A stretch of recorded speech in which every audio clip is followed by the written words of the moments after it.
தேவன் அன்பாவே இருக்கிறார். அன்பிலே நிலைத்திருக்கிறவன் தேவனில் நிலைத்திருக்கிறான். தேவனும் அவனுக்குள்ளே செய்கிறாரு, நிலைத்திருக்கிறார். இப்போ அன்பிலே நான் நிலைத்திருக்கிறோம். குடும்பத்தில் என்ன இருக்கணும்? அன்பு நிலைச்சிருக்கணும். குடும்பத்தில் ஸ்டார்ட் பண்ணுற அன்பை, கணவன் மனைவிக்குள்ள அன்பு இருந்தால் தான் உங்கள் குடும்பம் நிலைக்கும், தலை தோங்கும். சிலருடைய பழக்கம் அது என்னன்னு சொல்ல, வீட்டில் யார்ட்டையும் சரியாக பேச மாட்டாங்க, அவுட்டரில் ரொம்ப சிரிச்சு சிரிச்சு பேசுவாங்க. பார்த்துருக்கீங்களா? வீட்டில் வந்து அப்படியே நோவோ முழுங்கிட்டது போல. வெளியே போனால் அடுத்த ஆளுகிட்ட பார்த்தீங்கன்னா 32 பள்ளிங்காட்டி சிரிச்சு பேசுவாங்க. ஏன் அந்த அன்பை இங்கே காட்டினா என்னன்னு கேட்குறேன். ஏன் பழக பழக பாலும் புளிச்சிருச்சோ அப்படி கேட்க சொல்லுது. அல்லையே சொல்லுமா, இந்த ஆள் தானே, அவன் தானே அப்படின்னு சொல்லி அப்படி போயிடக்கூடாது. அன்பு வற்றாத அன்பாக இருக்கணும்.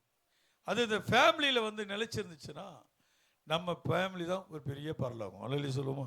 பிசாசுக்கு எப்பவுமே குடும்பத்தை பிரிக்கணும், குடும்பத்தை பிரிச்சிடணும். தாய் தகப்பனை பிரிச்சிடணும், பிள்ளைகளை பிரிச்சிடணும், சபையில் பிரிச்சிடணும், நல்ல ஒரு கம்பெனி உடைக்கணும். இது அவனுடைய கேடுபட்ட எண்ணங்கள். நம்ம பிஸ்னஸை உடைக்கணும், அதை உடைக்கணும், இதெல்லாம் பார்த்துட்டே இருப்பான். இவன் இதெல்லாம் செய்வான், ஆண்டவர் மாறா செஞ்சிட்டு இருப்பார். நம்ம குடும்பத்தை அன்பின் ஆவி ஊற்றுவார், நம்முடைய சபையில் ஒரு ஐக்கியத்தை உண்டு பண்ணுவார், தொழிலில் ஒரு ஆசுவாதத்தை ஏற்படுத்துவார். அல்ல சொல்லுமா, மாற்றிய கருத்தை அவர் செஞ்சிட்டு இருப்பார், வல்லமையான கிரியைகளை. அப்போ பாருங்க, இந்த அன்பில் நிலைத்திருந்தீங்கன்னா நீங்கள் தேவனுக்குள் நிலைத்திருக்கிறீங்க. அல்ல சொல்லுமா. அப்போ அன்பில்லாதவன் தேவன் என்ன செய்ய முடியாது, அறிய முடியாது. அன்பில் நீங்கள் நிலைத்திருக்க பழகுங்க. அன்பு வந்து ஒரு பிரதான, அன்புக்குள்ளே எல்லா விஷயம் இருக்கு. அன்பு வந்து என்ன செய்யும், சந்தோஷமா இருக்கும். அன்புக்கு வந்து பொறாமை இல்லை, அன்பு சீனம் கொள்ளாது சொல்லிட்டு 16 குணம் நிறைந்தது அன்பு. 3 எழுத்து தான் அன்பு, ஆனால் அதுக்குள்ள எத்தனை இருக்கு, 16 இருக்கு. உலகம் அழிந்தாலும் அன்பு என்ன செய்யாது, அழியாது. விசுவாசம் அழிஞ்சு போயிடும், அந்நிய பாஷை அழிஞ்சு போயிடும், அற்புத அடையாளம் செய்யணும் அழிஞ்சு போயிடும். அன்பு மட்டும் அழியாத ஒரு வரம் எதுனா அன்பு. பவுல் அப்படியே வரங்களை காட்டிகிட்டே வருவார் கொரிந்தியர்ல. இந்த வாரம் அந்த வாரம் சொல்லிட்டு கடைசியில் சொல்லுவார், உங்களுக்கு விசேஷித்தமான ஒரு அன்பை நான் என்ன செய்கிறேன், காட்டுறேன் அப்படின்னு சொல்லி அன்பை கொண்டு நிறுத்துவார். இது எல்லாத்தையும் பகல் பெருசு எது, அன்பு. ஆமாம், ஒழிந்து போகும், அந்நிய பாஷை ஒழிஞ்சு, எல்லா வரம் ஒழிஞ்சு போயிடும், அறிவு ஒழிஞ்சு போயிடும். தீர்க்கதரிசன குறைவு இருக்குது, நிறைவானது வரும்போது உழைந்து போகும். அடுத்த கடைசி கூட்டு வர இன்னொரு வார்த்தைக்கு நேரா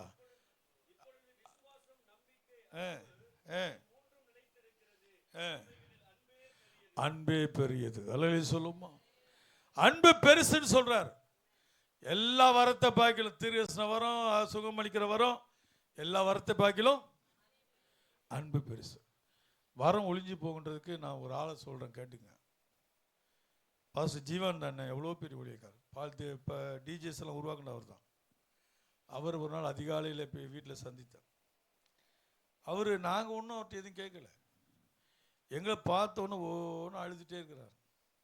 இவ்வளோ பெரிய மனுஷன் தேம்பி தேம்பி அழுகிறாரு. நானும் பாஸ்டர் ஐசாக்கு பட்ரோடு 2 பேரும் என்ன செய்யுதுன்னு தெரியல, அப்படியே பார்த்துட்டே இருக்கிறார், அழுதுகிட்டே இருக்கிறார். அழுவு நிறுத்தவே இல்லை ரொம்ப நேரமாக. அப்புறம் அழுது முடிச்சு சொன்னார், ஒரு வார்த்தை சொன்னார், தம்பி, நான் ஒரு ஆரம்பத்தை ஊழித்து செய்யும்போது பிசாசு ஆண்டவர் பேரை கூட சொல்லாது, ஜீவா வரான்னு சொல்லும். ஐயோ ஜீவா வந்துட்டான், இயேசு வந்துட்டான்னு கூட சொல்ல மாட்டோம், ஜீவா வந்துட்டான் நான் போடிடுறேன் என்று சொல்லி சொல்லுவான். இன்னைக்கு நான் வயிற்று வலிக்கு, ஒருத்தருக்கு வயிற்று வலின்னு ஜெபம் பண்ண வராங்க, நான் ஜெபிக்கிறேன், வாரக்கணக்கில் ஜெபிக்கிறேன், எனக்கும் சரியாக மாட்டுது, அவங்களும் சரியா. வரங்கள் ஒளிந்து போகும். அல்ல சொல்லுவோமா, தீர்க்கதரிசனங்கள் ஒளிந்து போகும், விசுவாசம் கூட ஒழிஞ்சு போயிடும். விசுவாசத்தில் வல்லவராக இருப்பாங்க, ஒழிஞ்சு போயிடும். இந்த 3 எழுத்து அடங்கிய அந்த அன்பு ஒரு நாளும் ஒழியாது, ஒரு நாளும் ஒழியாது. அது இருக்கிற இடத்துலலாம் செழிப்பு தான், அது இருக்கிற இடத்துலலாம் குடும்பத்தில் சந்தோஷம்தான். ஆமாம், சரி. ஆமாம், இப்போ என்ன சார், மனைவியை யார் நேசிக்கணும், நேசிக்கணும். நீங்கள் என்ன பண்ணணும், நீங்கள் திட்டுவீங்க, நாங்கள் நேசிச்சுனுங்கம்மா, அப்படி தானே. நீங்கள் எனக்கு கத்தின்னு இருப்பீங்க. சும்மா சிவர் என்னது எப்படின்னா சொல்கிறதுன்னு தெரியல. அந்த வார்த்தையை சொன்ன அர்த்தம் வந்துடும் இல்லையா? அப்படியே திட்டிகிட்டே இருப்பீங்க. எங்கள் தெருவில் ஒருத்தர் ஆள் போவார். அந்த அம்மா காலையில் கயமையாக திட்டின்னு அவர் அப்படியே போவார். ஜட மாதிரி போயினே இருப்பார். சாயந்தரம் தான் கயமையான்னு திட்டினே வரும். அப்படியே போவார். எனக்கு பொறுத்துக்கவே முடியல. ஒரு வாரம் பார்த்தேன். இப்போ எங்கே இருக்காங்கன்னு தெரியல. அவங்க ஒரு நாள் காலையில் வந்து அதுவே திட்டிகிட்டே வந்துச்சு அந்த அம்மா. ஏம்மா இல்லைம்மா, என்ன நினச்சிருங்க, நானும் 2 பேரும் பேசின்னு போறீங்கன்னு நினச்சிருங்க ஒரு வாரமா. அவர் அப்படியே கயகயமே கத்தினே போறிய, அமைதியாக போக மாட்டியான்னு. இந்த ஆளை பற்றி வீட்டில் போய் திட்டுப்போ. ரோட்டெல்லாம் திட்டுறது. திட்டி திட்டி திருப்பி வர மாட்டேன்தியா நம்மளை திட்டுறதில்ல. காலையில் திட்டு ஷிஃப்ட் போட்டு திட்டுறாங்க. காலை 5 to 8 ஆகுமா, 5 to 8 வரைக்கும் ஒரு திட்டு. அவர் ஒரு வேலைக்கு போயிடுவார். 8 மணிக்கு ஐயா என்ன பண்ணிடுவார், வரட்டும் சாயந்தரம் எதெல்லாம் கேட்கணுமோ அதெல்லாம் யோசிச்சு வச்சிருக்கணும். சாயந்தரம் 6 மணிக்கு வந்தோன்னே ஸ்டார்டிங். அவரு ஐயோ பிளட்டே வந்துட போடுக்குது. அதனால்தான் சரியா அந்த காலத்தில் ஒன்று சொன்னாங்க, சொல்லுங்க பார்க்கலாம். வேலைக்கு போயிட்டோன்னு சொல்லுவாங்க, கை கால் முகலாம் கழுவிட்டு உள்ளவானியான்னு சொன்னாங்க. நம்ம முப்பிதாக்கள் அந்த பழக்கத்தை வச்சு இப்போ எல்லாம் அப்படி உள்ளே போயிருங்க. கையும் கழுவுறது கிடையாது, காலங்களும் முகத்தும் கழுவுறது கிடையாது. இது 3 செய்யாமல் வீட்டில் சேர்க்க மாட்டாங்க. ஸ்கூலுக்கு போயிட்டு வந்தாலும் சரி, எங்கள் வீட்டில் அந்த பழக்கம் இருந்தது. கை காலை கட்டு முகத்தை கட்டு உள்ள விடாருமா. கழுவுனா உள்ளே சேர்க்க மாட்டாங்க. என்ன காரணம் கொஞ்சம் சொல்லுங்களேன். அதுக்கு என்ன தெரியலப்பா, என்ன கேட்காது. முகத்தை கழுவினா உன் டென்ஷன் போயிடும். காலையிலேருந்து நீ வந்த டென்ஷன், அதுக்கு தான் நல்ல முகத்தை அலற கழுவிடான்னு சொல்கிறது.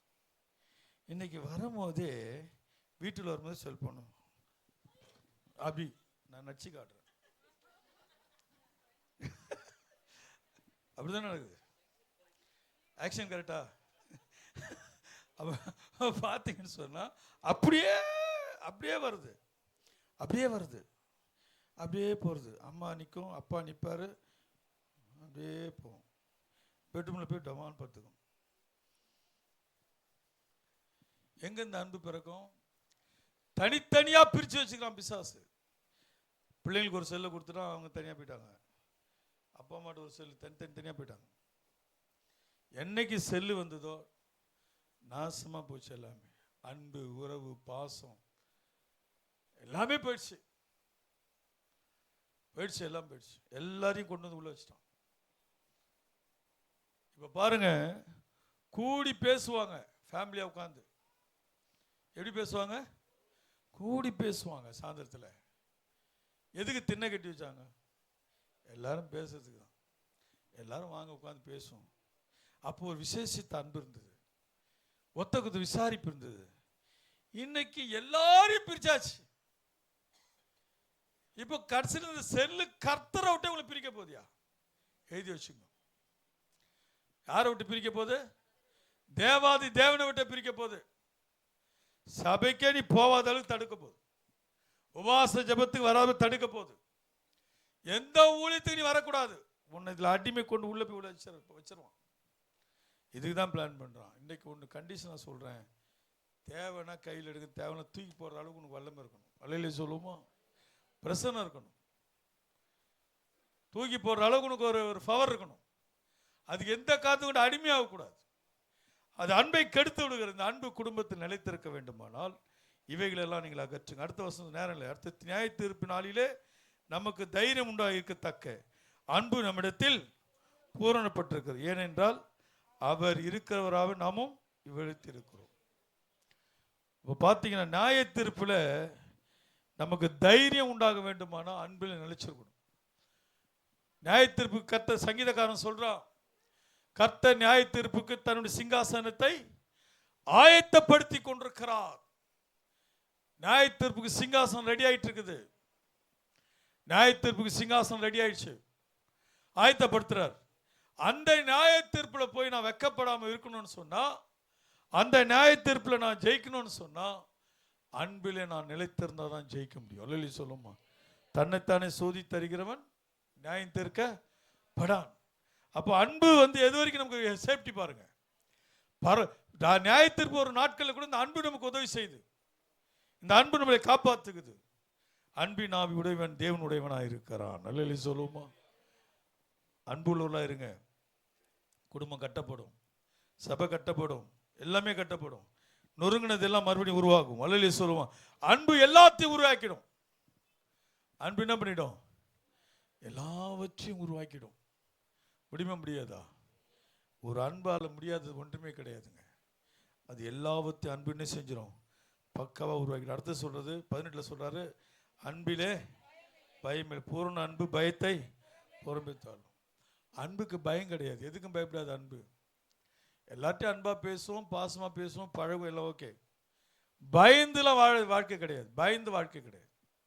கோழத்தனத்தை நம்மளை விட்டு நீக்கிறது. எல்லா கோழத்தனத்தை என்ன செய்யுது நம்மளை விட்டு? இந்த அன்பு தான் பவுலுக்குள்ள தைரியம் இருந்தது. எருசலேமுக்கு போனால் என்ன நடக்கும்? பவுலுக்கு என்ன நடக்கும்? கொலை செய்ய போறாங்க. இந்த சால் உடையவன் நாளை தினம் இப்படியாய் பாதிக்கப்படும் சொன்னாங்களா? அந்த வார்த்தை கேட்டு பயந்தார் அவரு? பயப்படவில்லை. காரணம் அன்பு, கிறிஸ்துவின் அன்பு பூர்ணப்பட்டதினாலே எந்த அளவு எனக்கு குறித்து பயம், எதிர்காலத்தை குறித்து பயம், எதை குறித்து பயம் கிடையாது. இன்னைக்கு ஏன் உங்களுக்கு எதிர்காலத்தை குறித்து பயம், பிள்ளைகளை குறித்து பயம்? எதுக்கு எடுத்தாலும் இன்னைக்கு நடக்கிறத பத்தி ஓகே, நாளைக்கு என்ன நடக்கும் அந்த பயம் நிறைய இருக்கு. அது எதுக்கு அந்த பயம் வந்துச்சு உங்களுக்கு? யார் விதித்த அந்த பயத்தை? யார் கொண்டு வந்தான்னு சொல்லி பார்த்தீங்கன்னா உங்களுக்கு சாத்தான் கொண்டு வருகிறான். காரணம் உங்க அன்பு உங்களுக்கு பலமா இல்லை. உங்க அன்பு பலமா இருந்துச்சுன்னு சொன்னா நீங்க தைரியமா சொல்லுவீங்க, நீ வேலையை பார்த்துட்டு போ, நாளைக்கு இன்னைக்கு நடத்துற கர்த்தர் நாளைக்கு என்னை நடத்துவார், என்னை கடைசி வரைக்கும் தாங்குவார், ஏந்துவார், என்னை கைவிட மாட்டார் என்று சொல்லி சொல்லுகிற அளவுக்கு ஒரு தைரியம் வரும். காரணம் அன்பிலே பூர்ணம் இல்லாததுனால பயம் நம்மளை சூழ்ந்து கொண்டிருக்கிறது. அல்லேலூயா சொல்லுமா?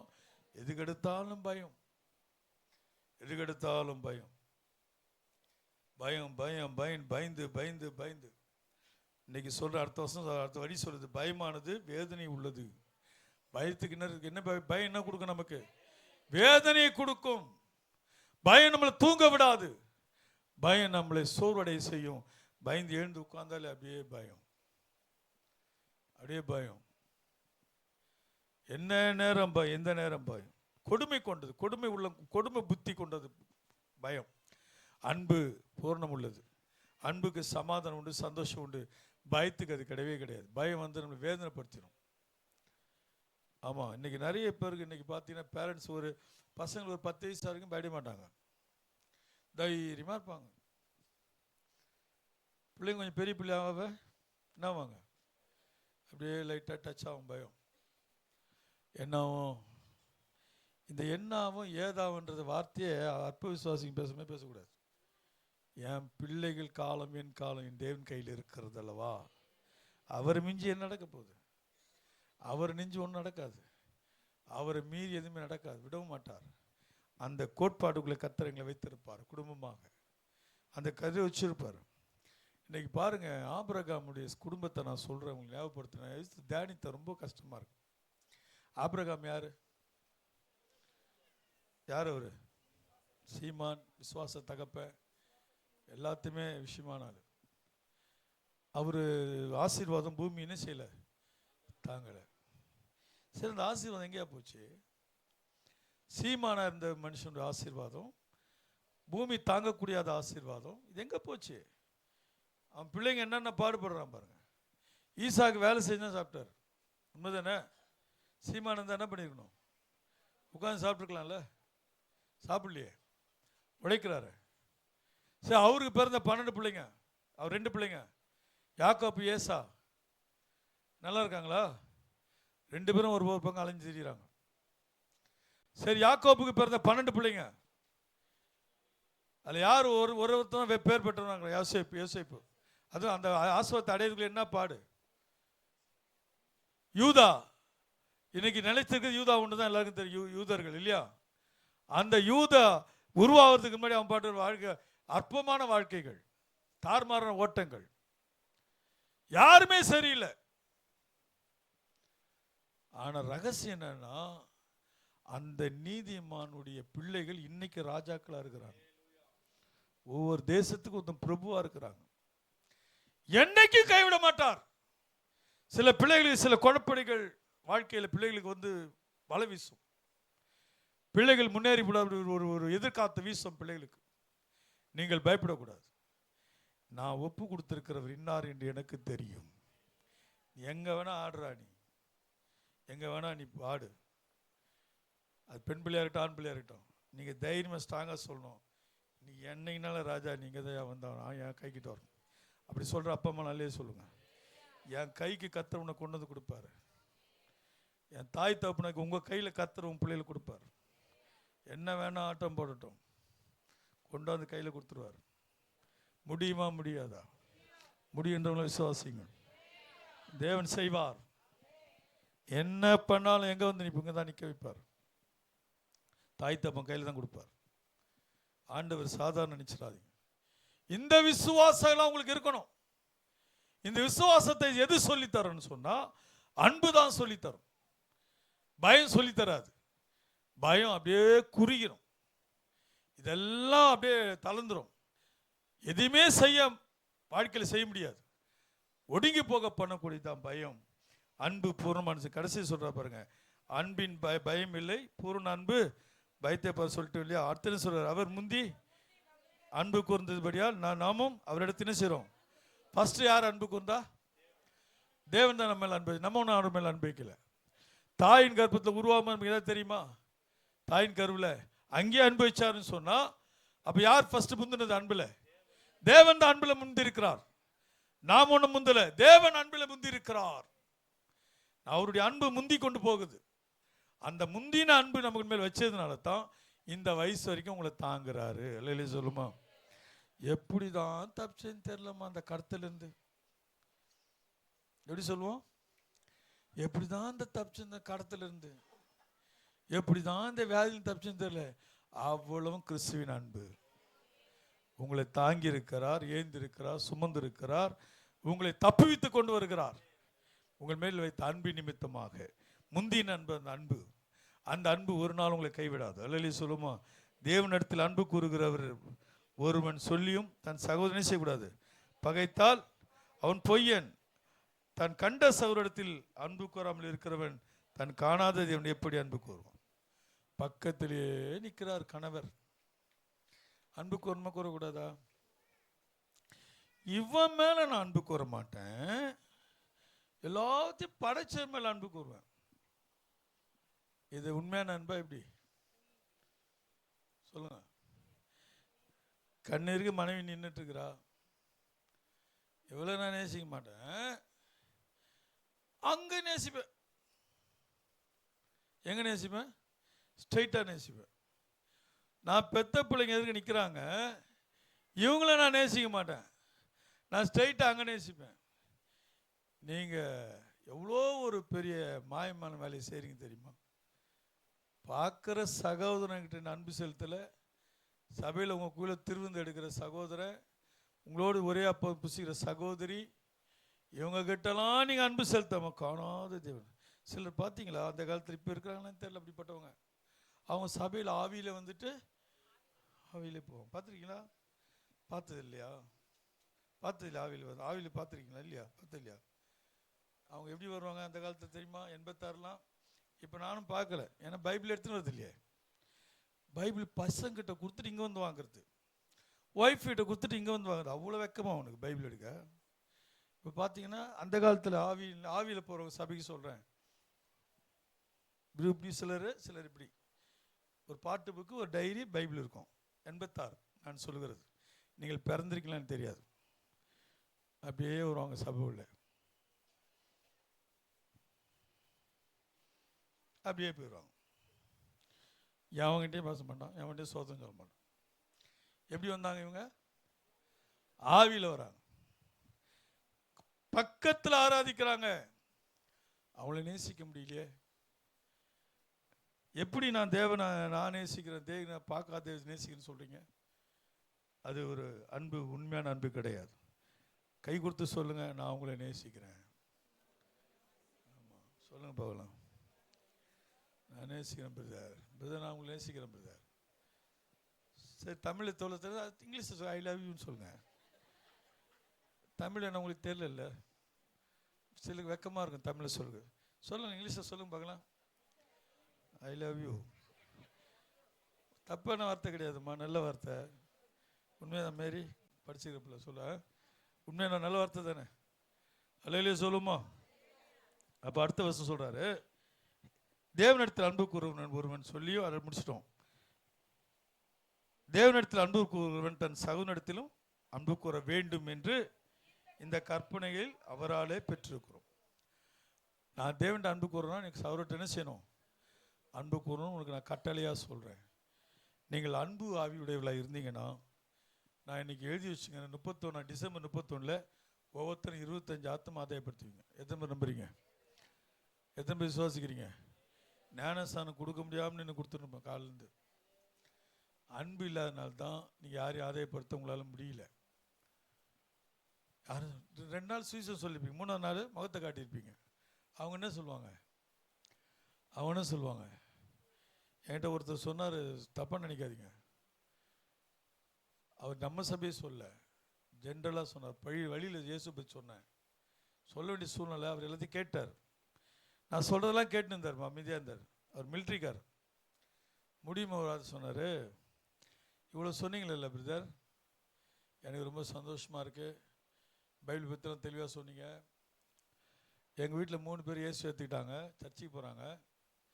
அவங்க என்னைக்கு சர்ச்சைக்கு போனாங்களோ அன்னைக்கு என்கிட்ட பேசுறது கிடையாது, என் மனைவிட்டு பேசுறது கிடையாது, என் பசங்களுக்கு தண்ணி குடிச்சா கேட்காதுங்க. எங்கள் அம்மா வயசானவங்க வீட்டில் இருக்காங்க, அவங்களுக்கு ஒரு பிடி சோறு கொடுத்தது கிடையாது. அவங்களாம் திருந்த மாட்டாங்களா பிரதர் எனக்கு கேட்குறாரு. நான் என்ன சொல்லிட்டேன் சொல்லுங்க, நீங்கள் தான் எனக்கு பதில் சொல்லிக் கொடுங்க, ஒரு பதில் சொல்லுங்களேன். அவங்களாம் திருந்த மாட்டாங்களா? எனக்கு வந்து சொல்கிற, எங்கள் வீட்டில் 3 பேர் இருக்கிறாங்க, வா வாரணிக்கு வா, இது போலூருக்கு வா, போலூரில் இந்த பந்தல் வாசலா சந்தவாசம், அங்கே தான் ஊர். நம்ம நாங்கள் போயிருக்கிறோம்ல. அவர் சொல்கிறார், சொல்லு, இந்த 3 பேர் திருந்த மாட்டாங்களா? சர்ச்சைக்கு தான் போகிறாங்க, அதுவும் பெந்தகோஸ்து சபை தான் போகிறாங்க, அல்லேலூயாவுக்கு தான் போகிறாங்க. ஏன் எனக்கு வந்து சொல்லிருக்க? என்னால் பேசவே முடியல. அப்படியே பிரதர், கர்த்தர் வந்து கர்த்தர்னா வந்தார், 3 பேருக்கு பதில் சொல்லு. 3 பேருமே விளங்காதவனா இருக்கிறான். சர்ச்சைக்கு போகிறான், பைபிள் எடுத்துகிட்டு போகிறான். எங்கள் அம்மாவுக்கு ஒரு பிடி சோறு தர மாட்டேறான், என்னையும் பேச மாட்டேறான், என்ன இதுவும் பண்ண மாட்டேறான். அப்புறம் வந்து இன்னத்த நீ வந்து என்ன சொல்கிற? தயவுசெய்து சொல்கிறேன், உங்கள் அக்கம் பக்கத்தில் நீங்கள் சாட்சியாக இருங்க. இல்லை சொல்லுமா? நைஸாக பழங்க. ரொம்ப பூசிக்கின்னு அண்ணா மரத்தில் பிச்சுங்க, அதெல்லாம் வேண்டாம். இங்கேருந்து குழம்பு அங்கே கொடுக்கறது, அங்கேருந்து குழம்பு இங்கே, எக்கா அவங்க வீட்டில் என்ன குழம்பு, மட்டன் சிக்கன், 3ஆவது நாள் அது மூஞ்சி கூட முடிக்க மாட்டேன். அப்படிதானே? என்ன பிரயோஜனம்? சிந்தித்து பாருங்க. நிலையான அன்பை பழகுங்கள். கிறிஸ்துவின் அன்பை கடைசி வரைக்கும் நிலைநாட்டுங்கள்.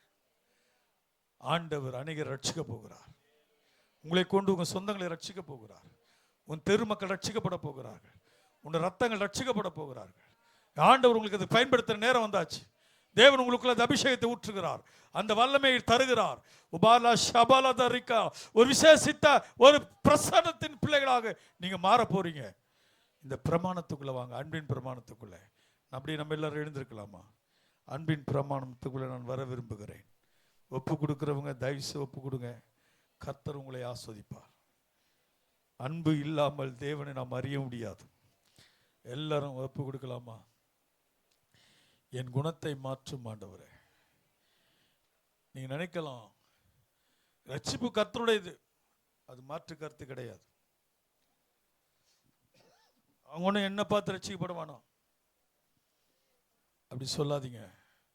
உங்களை பார்த்து தான் ரட்சிக்கப்படுவாங்க. உங்களை பார்த்து தான் அவங்க ரட்சிக்கப்படுவாங்க. உங்களை பார்க்க வேணான்ற வார்த்தை நீங்க பயன்படுத்தாதீங்க. உங்க பேச்சை பார்ப்பாங்க, உங்க நடையை பார்ப்பாங்க, எப்படி வாழ்றீங்கன்னு பார்ப்பாங்க. எல்லாத்தையும் பார்த்துட்டு தான் அவங்க ஒரு முடிவு எடுப்பாங்க.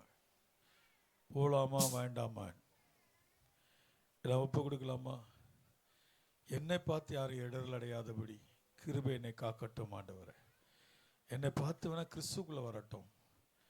நான் ஒரு பவுல் சொல்றாரு, நீங்கள் நிருபங்களாக இருக்கிறீர்கள், வாசிக்கக்கூடிய நிருபங்களாக இருக்கிறீங்க, மக்கள் வாசிக்கக்கூடிய நிருபங்கள் நீங்கள் என்று பவுல் சொல்லுகிறார். அதே புத்தி உள்ள ஆராதனை. அப்ப நீங்க நிருபங்களா இருக்கிறீங்க. உங்களை வாசித்து இயேசுவை அறிந்து கொள்ள வேண்டும், உங்களை பார்த்து இயேசுவை அறிந்து கொள்ள வேண்டும், இயேசுவை படித்துக் கொள்ள வேண்டும். ஒப்பு கொடுக்கலாமா? ஆமென். உந்தன் ஏக்க விருப்பம் எல்லாம் என் இதய துடிப்பா